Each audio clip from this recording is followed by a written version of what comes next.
সানি ভাই, একটা কথা আপনাকে না বললেই না। আপনাকে আমি যথেষ্ট ভালোবাসি এবং আপনি আমার বড় ভাই। কিন্তু তুফান কিংবা বরবাদ কিংবা রাজকুমার যে কোনো সিনেমায় আপনার জন্য একটা স্লট তো থাকতে হবে। আমি শাকিব খান কিং খান চাইলে হয়তো বা আপনার জন্য একটা স্লট বের করতে পারতাম, কিন্তু আপনি আমি ছোট ভাই হওয়া সত্ত্বেও আমার সাথে কোনো যোগাযোগ রাখেননি। নো, যোগাযোগ যদি না রাখেন তাহলে কেউ জীবনে কোনো কিছু তুলে খাইয়ে দিবে না। আপনার বউ আপনাকে তুলে অনেক কিছু খাইয়ে দিতে পারে, কিন্তু আমি তো আপনার বউ না। So keep communicating. Number one king Khan এত বেশি অ্যাভেলেবেল না যে তুলে এনে তারপর সিনেমায় কাজ দেবে। আপনি অভিনয়টা পারেন, একসময় অনেক রাজ করেছিলেন। সো আপনার প্রতি ভালোবাসা শ্রদ্ধার কারণে বলছি, তুফান টু যদি আপনাকে রোল দিতে হয়, আপনি যদি রোল পেতে চান, আপনাকে আপনার ভুঁড়িটা অবশ্যই কমাতে হবে। কারণ আমার যদি ফিগারটা আপনি দেখেন, এক সময় আমি অনেক বেশি মোটা হয়ে যাচ্ছিলাম, কিন্তু নিজের উপর প্রচন্ড টর্চার করে অনেক পরিশ্রম করে এখন এই অবস্থানে এসেছি। নাম্বার ওয়ান কিং খান শাকিব খান আবারও নিজেকে সেই 20 বছরের ছোকরা বানিয়ে ফেলেছে। এখন বাদাম আর কিনে খেতে হয় না বস, বাদাম হাতের মধ্যে অটো চলে আসে। সো সুমি আপাকে দেশে ফেরানোর জন্য আপনাকে যদি সিনেমায় কাজ করতেই হয়, আগে নিজের ভুঁড়িটা কমান। সো ভুঁড়ি কমান, ভালো থাকুন, সুস্থ থাকুন এবং নিরাপদে থাকুন। Thank you so much.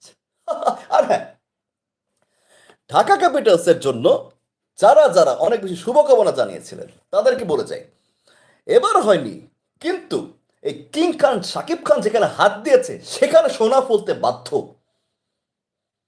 আমি আপনাদের কথা দিলাম, এই টিম নিয়ে এই ঢাকা ক্যাপিটালস একদিন রাজ করবে এবং বিপিএল এ রংপুর রাইডার্সের চেয়ে অনেক ভালো কিছু করিয়ে একদিন শাকিব খান ঠিকই দেখাবে। আর যদি দরকার পড়ে বস, নাম্বার ওয়ান কিং খান শাকিব খান নিজে মাঠে নেমে যাবে। কারণ ওই যে সিনেমায় মারো মারো বলে যখন চিল্লাচিল্লি করতো জয়া আহসান, কি 6টা মেরেছিলাম দেখেছেন বস? নাম্বার ওয়ান কিং খান শাকিব খান পারে না, ও এমন কোনো কাজ নেই। So stay alert.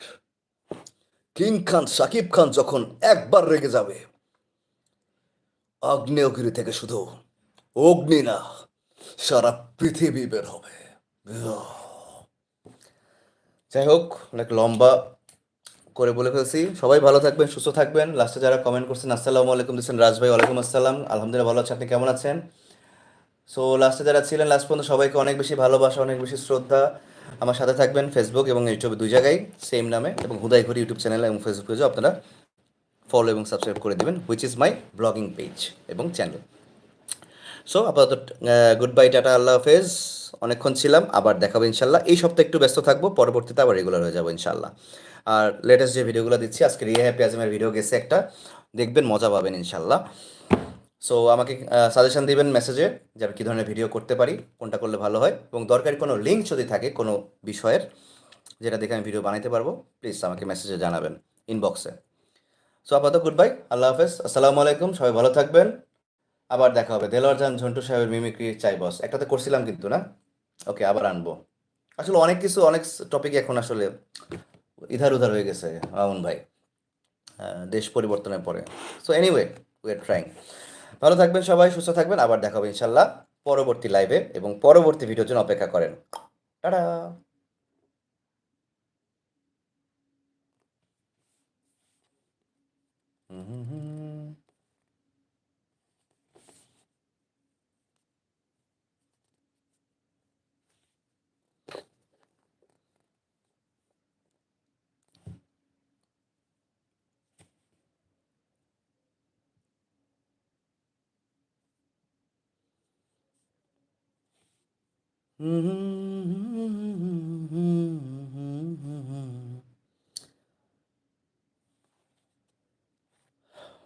যে এখনও যারা আছেন ইউটিউবে, আমি এখন আসলে ইউটিউব থেকে বিদায় নিব। বার্সেলোনা হাইলাইটস ভাই, আপনি অনেকক্ষণ ছিলেন, থ্যাংক ইউ সো মাচ। বিদায় নিচ্ছি ইনশাল্লাহ, আবার দেখা হবে, সুস্থ থাকবেন, ভালো থাকবেন। যারা যারা ছিলেন, লাবিব ভাই, আপনার আপনারা